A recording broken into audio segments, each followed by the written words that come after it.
சரியான நேரத்தில் நம்ம சாந்தி வந்து மொத்த உண்மையுமே போட்டு உடைக்கிறாங்க. வாங்க என்ன நடக்க போகுதுன்னு ப்ரெடிக்ஷன் பார்க்கலாம். அங்கே இருந்தால் தான் அந்த ஃபேமிலி பிரச்சனை பண்ணுவாங்க அப்படின்னு சொல்லிட்டு காவேரியோட ஃபேமிலியை விஜய் வந்து தன்னுடைய வீட்டுக்கே அழைச்சிட்டு வராரு. ஆனால் அங்கே அதுக்கு முன்னாடியே வந்து அந்த ஃபேமிலி வந்து இருக்கிறாங்க. அதை பார்த்ததுமே எல்லாருக்குமே தூக்கி வாரி போட்டுருது. இங்கே நம்ம காவேரி செம கோவத்தில் போயிட்டு அவங்கள பிடிச்சி செம்மையாக திட்டுறாங்க.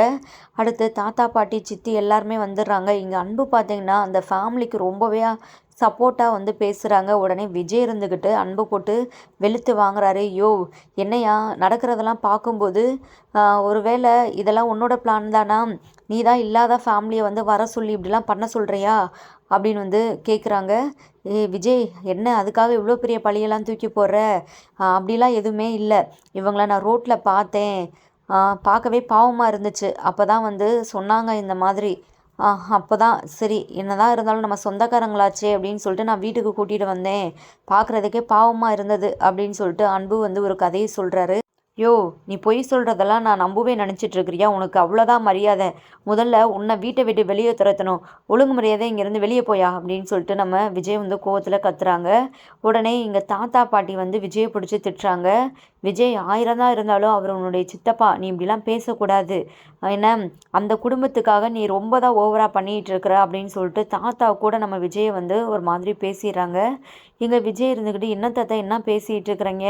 போயும் இந்த ஃபேமிலிக்காக அவர் வந்து சப்போர்ட் பண்ணிட்டு பேசிகிட்டு இருக்கிறாரு. அது மட்டும் இல்லாமல் அவங்கள வீட்டுக்குமே வந்து கூட்டிகிட்டு வந்திருக்கிறாரு. இதெல்லாம் உங்களுக்கு தப்பாக தெரியலையா அப்படின்னு சொல்லிட்டு நம்ம விஜய் வந்து கேட்குறாங்க.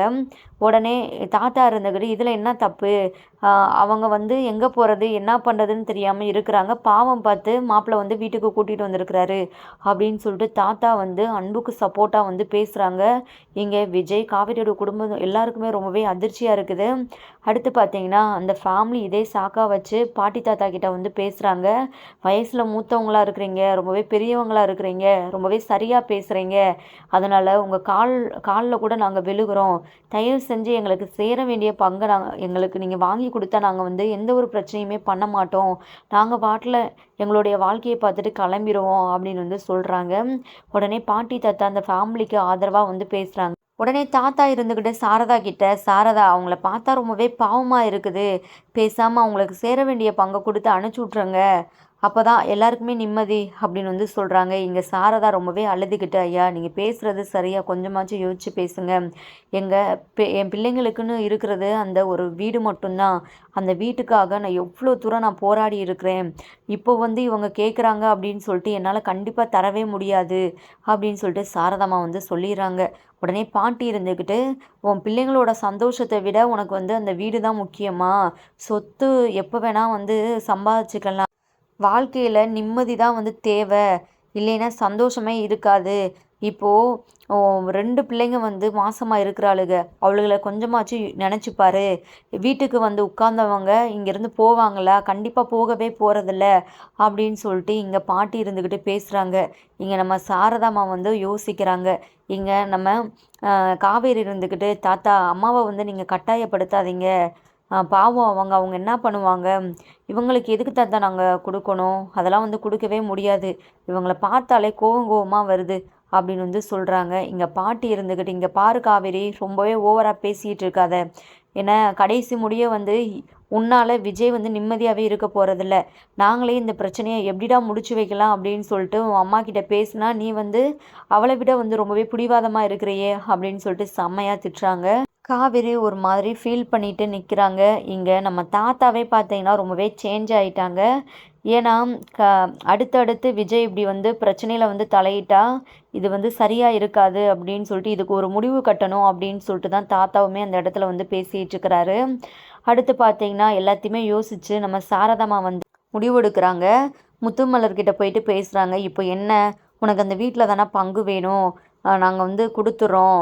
தயவு செஞ்சு அப்புறம் எங்களை வந்து எந்த ஒரு தொந்தரவுமே பண்ணாதீங்க அப்படின்னு வந்து சொல்கிறாங்க. அது சரி, அந்த தோட்டத்தில் பங்கு வேணும்ல எங்களுக்கு, அதுதான் இல்லையே, அப்புறம் எதுக்கு அதில் வந்து பங்கு கேட்டுட்ருக்குறீங்க? அதெல்லாம் எப்போவோ விற்றாச்சு, அது எங்களுக்கு தெரியாது.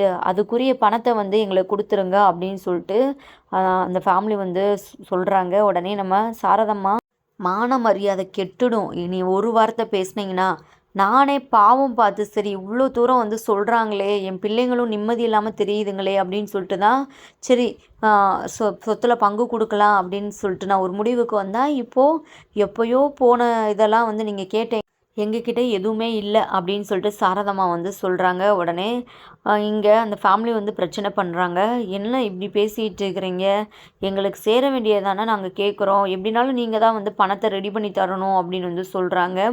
உடனே நம்ம பாட்டி இருந்துக்கு ஏங்க தயவு செஞ்சு நம்மக்கிட்ட பணம் இருந்தால் தூக்கி விட்டுறீங்க, இவங்களுக்கு பதிலாக என்ன தான் பண்ணன்னு தெரியல, இவங்களால நமக்கு தான் நிம்மதி தொலையுது, அசிங்கத்துக்கு மேலே அசிங்கம் வந்து சேருது அப்படின்னு வந்து சொல்கிறாங்க. இங்கே நம்ம சாரதமாக அப்படியே தலை குனிஞ்சு நிற்கிறாங்க. இங்கே விஜய் இருந்துக்கிட்டு தாத்தா பாட்டியை வந்து பிடிச்சி திட்டுறாங்க. என்ன நீங்கள் இவ்வளோ பேசிகிட்டு இருக்கிறீங்க, இங்கே பாருங்கள் நீங்கள் எதுவுமே செய்ய வேணாம், இது என்னோட குடும்பம், என்னோட குடும்பத்துக்காக என்ன பண்ணணும் அப்படின்னு சொல்லிட்டு எனக்கு நல்லாவே தெரியும், நீங்கள் தயவு செஞ்சு கொஞ்சம் வாயை மூடிட்டு அமைதியாக இருந்தால் நல்லாயிருக்கும் அப்படின்னு சொல்லிட்டு செம்மையாக விஜய் வந்து காவேரியோட குடும்பத்துக்காக ரொம்பவே சப்போர்ட் பண்ணி வந்து பேசுகிறாரு. உடனே இங்கே தாத்தா பாட்டி சித்தி எல்லாருக்குமே ரொம்பவே அதிர்ச்சி ஆகுது. இன்னொரு பக்கம் அன்பு இருந்துக்கிட்டு பார்த்தீங்களா பேரன் அப்படின்னு சொல்லிட்டு செல்லம் கொடுத்து வளர்த்தீங்க, இப்போ வந்து உங்களையே தூக்கி எரிஞ்சு இந்த விஜய் வந்து பேசிகிட்டு இருக்கிறான், அது யாருக்காக, பொண்டாட்டி குடும்பத்துக்காக நல்லா வளர்த்து வச்சுருக்கிறீங்க, நல்ல ஒரு குடும்பத்தில் பொண்ணை கட்டி வச்சுருக்கிறீங்க அப்படின்னு சொல்லிட்டு இங்கே ரொம்பவே ஏளனமாக அன்பு வந்து பேசுகிறாரு. இங்கே விஜய் மேலே பாட்டி தாத்தா வந்து கோவப்படுறாங்க.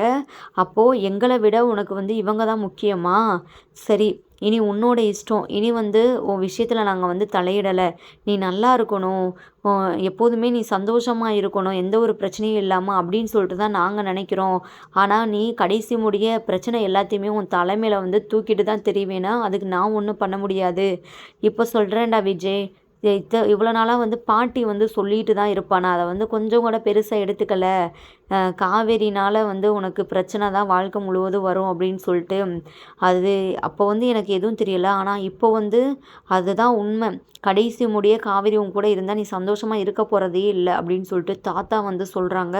அதை கேட்டதுமே நம்ம காவேரிக்கு அப்படியே ரொம்பவே மனசுடைஞ்சு போயிடுது. என்ன தாத்தா இப்படி போயிட்டு சொல்லிட்டேங்க, பாட்டி தான் ஏதோ கோவத்தில் பேசுகிறாங்கன்னா நீங்கள் கூட இப்படிலாம் சொல்லிட்டீங்களே, அந்தளவுக்கு நான் வந்து உங்களுக்கு வேண்டாதவள ஆயிட்டல அப்படின்னு சொல்லிட்டு இங்கே காவேரி ரொம்பவே வருத்தப்பட்டு அழுகிறாங்க. உடனே விஜய் இருந்துக்கிட்டு காவேரியை வந்து சமாதானப்படுத்துகிறாங்க. இங்கே பாரு காவேரி, அவங்க பேசுகிறாங்கன்னு சொல்லிட்டு நீ இதெல்லாம் பெருசாக எடுத்துக்கிட்டு நீ வந்து ஃபீல் பண்ணிகிட்டு இருக்கக்கூடாது, நான் உன் கூட இருக்கிறேல, உன்னை எப்போதும் எதுக்காகவும் நான் வெறுக்க மாட்டேன், உன் கூட லைஃப் லாங் நான் இருப்பேன் அப்படின்னு சொல்லிட்டு நம்ம விஜய் இருந்துக்கிட்டு சொல்கிறாங்க. என்னதான் இருந்தாலும் விஜய் வந்து எவ்வளோதான் ஆறுதல் சொன்னாலுமே நம்ம தாத்தா இப்படி பேசிட்டாரே அப்படின்னு சொல்லிட்டு நம்ம காவேரி அப்படியே ரொம்பவே உடஞ்சி போயிடுறாங்க. அடுத்து பார்த்தீங்கன்னா விஜய் போயிட்டு அந்த முத்துமலர் ஃபேமிலி கிட்ட போயிட்டு பேசுகிறாங்க. இங்கே பாருங்கள் உங்களுக்கு இருக்கிற ஒரே ஆப்ஷன் வந்து இதுதான். விஜய் வந்து முத்துமலர் ஃபேமிலி கிட்ட போயிட்டு பேசுகிறாங்க. இங்கே பாருங்கள் உங்களுக்கு இருக்கிற ஒரே ஆப்ஷன் இது மட்டும்தான். அவங்க வந்து வீட்டில் வந்து உங்களுக்கு பங்கு தரேன்னு சொல்லிட்டாங்க. ஏன்னா நாங்கள் வந்து தந்துடுறோம், அதுக்கு எவ்வளோ பணம் வேணும்னு சொல்லுங்கள், அதை வந்து நாங்கள் தந்துடுறோம் அப்படின்னு வந்து சொல்கிறாங்க. மற்றதை பற்றிலாம் வந்து பேசாதீங்க, முடிஞ்சு போனதெல்லாம் வந்து விட்டுறாதீங்க, இல்லைன்னா அதுவுமே கிடைக்காது, நீங்கள் வந்து கோர்ட்டில் போயிட்டு தான் பார்த்துக்கிற மாதிரி இருக்கும், எங்களை எங்கே தேனாலும் கிடைக்காத தூரத்துக்கு நான் வந்து காவிரியோட குடும்பத்தை வந்து கூட்டிகிட்டு போயிடுவேன், அப்புறம் நீங்கள் வந்து கடைசி முடிய வந்து அப்படியே எதுவுமே கிடைக்காம தெரிய வேண்டியதான் அப்படின்னு வந்து சொல்கிறாங்க. உடனே முத்துமலர் இருந்துக்கிட்டு யோசிக்கிறாங்க. இன்னொரு பக்கம் அப்படியே கிருஷ்ணா வந்து துள்ளிக்கிட்டு வராரு. அதெல்லாம் முடியாது, சும்மா அப்படிலாம் சொல்லி சமாளிக்க முடியாது, எங்களுக்கு வர வேண்டிய பங்கு எங்களுக்கு வரணும், என்னென்ன எங்கள் அப்பா வந்து வாங்கினாரோ அந்த ப்ராப்பர்ட்டிஸ் எல்லாத்துலேயுமே எங்களுக்கு பங்கு வேணும் அப்படின்னு சொல்லிட்டு ரொம்பவே திமிராக வந்து பேசுகிறாரு. உடனே இங்கே முத்துமலர் இருந்துக்கிட்டு தன்னோட பையனை வந்து கூப்பிட்டு போயிட்டு பேசுகிறாங்க. இங்கே பாரு கிருஷ்ணா, ரொம்பலாம் வந்து பிரச்சனை பண்ணாத, நமக்கு இது கிடைக்குதே அப்படின்னு சொல்லிட்டு சந்தோஷப்பட்டுட்டு போக வேண்டியதான், அப்புறம் இதுவும் இல்லாமல் போயிடுச்சுன்னா ஒன்றும் பண்ண முடியாது, அப்புறம் நம்ம பொழப்பு திண்டாட்டம் தான், நம்மளை பற்றி உண்மையை கண்டுபிடிக்கணும் அப்படின்னு சொல்லிட்டு அவங்க இறங்கிட்டாங்கன்னா நம்மளுக்கு ஒரு சல்லி பைசா கூட கிடைக்காது, இவ்வளோ தூரம் நம்ம வந்து பேசி செஞ்சு அந்த கொஞ்சமாச்சும் கிடைக்கிறதையும் நம்ம வந்து விட்டுற வேணாம் அப்படின்னு சொல்லிட்டு முத்துமலர் வந்து தன்னோட பையன்கிட்ட வந்து தனியாக பேசுகிறாங்க.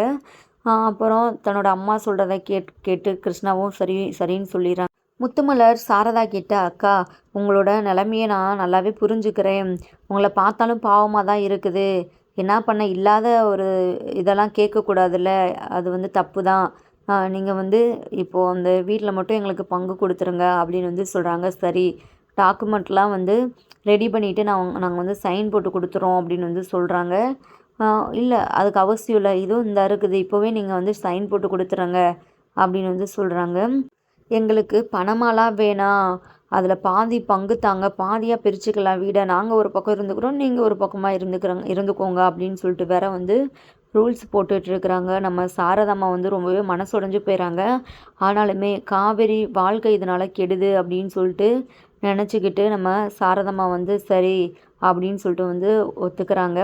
இன்னொரு பக்கம் கங்காவுக்கு வந்து பார்த்திங்கன்னா பயங்கர கோவம் தான் வருது. ரொம்பவே கண்ட்ரோல் பண்ணிகிட்ருக்குறாங்க. இவங்கக்கிட்ட பேசுகிறது வந்து வேலைக்கே ஆகாது அப்படின்னு சொல்லிட்டு இப்போ எல்லாருமே சைன் போடுங்க, டாக்குமெண்ட் இருந்தால் தான் இருக்குது அப்படின்னு சொல்லிட்டு முத்துமலர் வந்து டாக்குமெண்ட்ஸ் எல்லாம் எடுத்துறாங்க.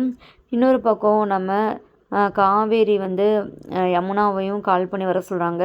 வரும்போது நம்ம நர்மதையையும் அழைச்சிட்டு வர சொல்கிறாங்க. அடுத்து எல்லாருமே சைன் போட போகிற நேரத்தில் பார்த்திங்கன்னா கரெக்டாக நம்ம சாந்தி வந்து விஜயோட வீட்டில் சைன் போட போகிற நேரத்தில் பார்த்திங்கன்னா சாந்தி வந்து தடுத்துறாங்க. என்ன பண்ணிகிட்ருக்குறீங்க அப்படின்னு சொல்லிட்டு. உடனே சாரதாம்மா இருந்துக்கிட்டு சாந்தியை பிடிச்சி திட்டுறாங்க. இப்போ எதுக்காக நீங்கள் வந்திருக்கிற? ஏன் சாரதா, நான் என்ன பண்ணேன், எதுக்காக என் மேலே கோவப்படுற அப்படின்னு வந்து கேட்குறாங்க. ஆமாம், உன் தம்பி தான் ஒரு பெரிய துரோகத்தை தான் பண்ணிட்டு போயிட்டால, உன் தம்பிக்கு சப்போர்ட் பண்ணிட்டு தானே நீ வந்து இங்கே வந்து பேச போகிற அப்படின்னு வந்து சொல்கிறாங்க. இப்போ இங்கே என்ன நடக்குது, அதான் உன் அண்ணனோட குடும்பத்துக்கு வந்து இப்போ நாங்கள் வந்து சொத்தில் பங்கு தர போகிறோம், ஏன்னா இங்கே வந்து எங்களை நிம்மதியாகவே வாழ விட மாட்றாங்க அப்படின்னு சொல்லிட்டு வந்து சொல்கிறாங்க. உடனே சாந்தி எகிரிக்கிட்டு முத்துமலரை கன்னத்துலேயே பலார்னு ஒரு அறை விடுறாங்க. யாருக்கு யார் சொத்துல பங்கு கொடுக்கணும், இங்கே பாரு, எல்லாமும் எனக்கு தெரியும், இங்கே வந்து நீ வந்து இல்லாத விஷயத்த இருக்குன்னு சொன்னால் எல்லாமும் உண்மையாயிடுமா அப்படின்னு சொல்லிட்டு சாந்தி எல்லாருக்குமே ஒரு மிகப்பெரிய அதிர்ச்சியை கொடுக்குறாங்க. இங்கே நம்ம சாரதம்மா காவேரி இருந்துக்கிட்டு என்ன சொல்கிறீங்க, என்ன அப்போது இவங்க நம்ம அப்பாவோட ஃபேமிலி இல்லையா, இவங்க பேசுகிறதெல்லாம் இவங்க கொண்டு வந்த ஆதாரம் எல்லாமே சரியாக இருக்குதே, எல்லாமும் நம்புகிற மாதிரி தான் இருக்குது அப்படின்னு வந்து சொல்கிறாங்க. உடனே சாந்தி இருந்துக்கிட்டு ஒரு லெட்டரை கொடுக்குறாங்க. இதோ காவேரி, இந்த லெட்டரை படித்து பாரு, கடைசியாக உன் அப்பா வந்து என்கிட்ட வந்து இந்த லெட்டரை கொடுத்தான், ஏன்னா இதை அப்படியே நான் பத்திரமா வச்சுருந்தேன், இறந்து கொஞ்ச நாளுக்கு அப்புறம் என்னை கேட்டு யாராவது வந்தாங்கன்னா அப்போ வந்து இந்த லெட்டரை வந்து நீ பாருக்கா அப்படின்னு சொல்லிட்டு தான் அவன் கொடுத்துட்டு போனான், எனக்கு அது சடனாக தான் இந்த பிரச்சனை நடக்கும்போது தான் ஞாபகம் வந்தது அப்படின்னு சொல்லிட்டு சாந்தி வந்து சொல்கிறாங்க. இதை கேட்டதுமே எல்லாருமே ரொம்பவே அதிர்ச்சி ஆகுறாங்க. முக்கியமாக இந்த முத்துமலர் ஃபேமிலி பார்த்திங்கன்னா உச்சக்கட்ட அதிர்ச்சியிலேயே நின்றுட்டுருக்குறாங்க. உங்களுக்கு எப்படி தெரியும் இந்த பிரச்சனையெல்லாம், நீங்கள் தான் ஊர்லேயே இல்லையே அப்படின்னு சொல்லிட்டு கேட்கும்போது, நீங்கள் சொல்லலைன்னா என்ன, அதான் நான் என் பெத்த பிள்ளை இருக்கிறானே என் குமரன் கால் பண்ணி அவ்வளோ ஃபீல் பண்ணா அப்படின்னு சொல்லிட்டு வந்து சொல்கிறாங்க. அப்புறம் அந்த லெட்டரை காவேரி வந்து படிக்கிறாங்க, ரொம்பவே அதிர்ச்சி ஆகுறாங்க. அப்புறம் விஜயுமே அந்த லெட்டரை வாங்கி படிக்கிறாங்க. அப்போ தான் விஷயம் வந்து புரிய வருது. அப்படி என்னதான் இருக்குது அப்படின்னு சொல்லிட்டு சாரதாம்மா வந்து கேட்குறாங்க. கங்காவுமே அந்த லெட்டரை வந்து பார்க்குறாங்க, படிக்கிறாங்க. அப்புறம் வந்து சொல்கிறாங்க, இந்த மாதிரி அப்பா இவரை வந்து சூழ்நிலை காரணமாக தான் வந்து கல்யாணம் பண்ணிக்கிட்டாரு, ஆனால் இவங்களுக்கு ஆல்ரெடி கல்யாணம் ஆகிட்டு குழந்தைக வந்து இருந்துச்சு, அப்பா வந்து இவங்களுக்கு வந்து வாழ்க்கை தான் கொடுத்துருக்குறாரு, மற்றபடி இவங்களோட அப்பா வந்து வாழவே இல்லை அப்படின்னு வந்து சொல்கிறாங்க. இதை கேட்டதுமே பார்த்தீங்கன்னா இங்கே சாரதாம்மா அப்போ அப்படியே குற்ற உணர்ச்சியில் கண்கலங்கி நிற்கிறாங்க. ரொம்பவே கேவலமாக தப்பாக நினச்சிட்டோமே, அவ்வளோ அசிங்கப்படுத்திட்டோமே அவரை அப்படின்னு சொல்லிட்டு இங்கே சாரதாம்மா கதறி அழுகிறாங்க. இங்கே நம்ம காவேரி கங்கா எல்லாருமே ரொம்பவே ஃபீல் பண்ணுறாங்க. அப்புறம் இன்னும் நிறைய விஷயங்கள் இருக்குது, எப்படி முத்துமலர் வந்து அவரோட லைஃப்பில் வந்தாங்க. சந்தானோட ஃப்ரெண்டு வைஃப் தான் வந்து முத்துமலர், நல்லாவே க்ளோஸான ஃப்ரெண்டு. அங்கே அவர் வேலை பார்க்குற இடத்துல இவங்க குழந்தைக்கு கூட நம்ம சந்தானம் தான் வந்து பேர் வச்சிருக்கிறாரு. அது மட்டும் இல்லாமல் சந்தானம் மூலம் தான் வந்து அவர் ஃப்ரெண்டு வந்து ஒரு விபத்தில் வந்து இறந்து போயிட்டாரு. அதுக்கப்புறம் வந்து தன்னோட ஃப்ரெண்டோட ஒய்ஃபுக்கு வந்து வேறு வழியே இல்லாமல் வந்து வாழ்க்கை கொடுத்தேன் அப்படின்னு சொல்லிட்டு எல்லாமும் டீட்டெயில்ஸாக வந்து அந்த லெட்டரில் வந்து எழுதியிருக்கிறாரு. அதை படித்ததுக்கப்புறம் தான் மொத்த உண்மையுமே தெரிய வருது. உடனே இங்கே முத்துமலை இருந்துக்கிட்டு இல்லை இல்லை, அவர் வந்து பொய் சொல்லியிருக்கிறாரு, இது வந்து உண்மையாகவே அவர் எழுதின லெட்டர் தானா அப்படின்னு சொல்லிட்டு இது பண்ணுறாங்க. உடனே இங்கே காவேரி சாரதா எல்லாருமே பார்த்தீங்கன்னா செம்ம கோவத்தில், இங்கே பாருங்கள், இனி பொய் சொன்னீங்கன்னா உங்களுக்கு அவ்வளோதான். என்ன பண்ணுவோன்னே தெரியாது. இந்த இடத்துலயே வந்து உங்கள கொன்னு போட்டுருவோம் அப்படின்னு சொல்லிட்டு ஒரு மாதிரி வந்து மிரட்டுறாங்க. இங்க முத்துமலர் இருந்துக்கிட்டு அப்படியே அமைதியா தலை குனிஞ்சு நிக்கிறாங்க. இல்ல, இல்ல. அந்த லெட்டர்லாம் வச்சு நீங்க நம்பாதீங்க. அப்புறம் இந்த இடத்துலயே நான் வந்து செத்து போயிருவேன். என் பிள்ளைங்களுக்கு கண்டிப்பா வந்து ஒரு வழி சொல்லணும் நீங்க அப்படின்னு வந்து சொல்றாங்க. விஜய் இருந்துக்கிட்டு இங்க பாருங்க ரொம்பவே கிளியரா மாமா வந்து லெட்டர்ல எழுதி வச்சிருக்கிறாரு. இவங்க ஒரு கதைய சொல்லிட்டு இருக்கிறாங்க. இந்த பிரச்சனையெல்லாம் முடிவுக்கு வரணும்னா, நம்ம டிஎன்ஏ டெஸ்ட் எடுத்தா தான் வந்து சரியா இருக்கும் அப்படின்னு சொல்லிட்டு நம்ம விஜய் வந்து ஐடியா வந்து சொல்றாங்க. இத கேட்டதுமே இங்க முத்துமலர் ரொம்பவே அதிர்ச்சி ஆகுறாங்க. மாட்டிக்குவோமே அப்படின்னு சொல்லிட்டு பார்க்கலாம் வெயிட் பண்ணி இப்போ தான் சாந்தி வந்ததுக்கப்புறம் தான் பார்த்தீங்கன்னா, ரொம்பவே வந்து பயங்கரமா போயிட்டுருக்குது மகாநதி. நம்ம வெயிட் பண்ணி பார்க்கலாம். சீக்கிரமே நம்ம விஜய் காவேரியோட க்யூட்டான சீன்ஸ்லாம் வரணும். இந்த மாரி பிரச்சனையெல்லாம் வந்து தயவு செஞ்சு சீக்கிரமே முடிச்சிடுங்க அப்படின்னு நினைக்கிறவங்க, கமெண்ட் பண்ணி தெரிவிங்க. ப்ளீஸ் தயவு செஞ்சு நம்ம சேனலை சப்ஸ்கிரைப் பண்ணி உங்களுடைய ஆதரவ தெரிவிங்க ஃப்ரெண்ட்ஸ். தேங்க் யூ ஃபார் வாட்சிங்.